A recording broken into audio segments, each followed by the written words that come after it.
An early warm-up followed by a freeze could mean some high prices at the grocery store. Local farmers talk about the big hit their crops suffered and how it will affect you. WSLS 10's Rachel Lucas shows us how that damage could not only affect the price of produce, but local jobs as well.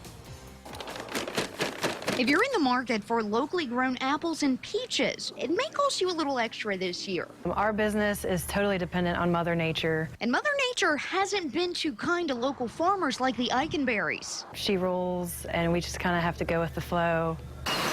This year, spring weather came in early March. This would be the blossom. It would be a vibrant white. Triggering fruit to bud a month before it should have. See how brown and dead it is.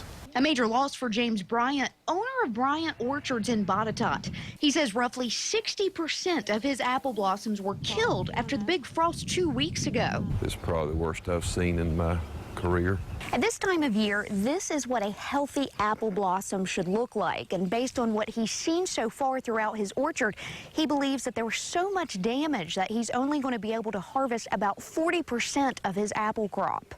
Worse yet, roughly 80% of his peach blossoms were damaged. Although it's still early, best case scenario, he estimates his overall harvest will be cut in half. We're still subject to all of the variabilities of the growing season that could impact what we think we may have now. An impact that not only affects prices, but lowers the number of employees he hires this year, maybe even next. Back at Eikenberries, if their own crop isn't enough to supply local demand, they'll bring in more crop from another Virginia farm. So if we have to do that, we will, and of course that will make prices go up if we're having to pay for things and then having to resell it. Still early to tell. Farmers and consumers won't know exactly what to expect until harvest. In Botetourt County, I'm Rachel Lucas, WSLS 10.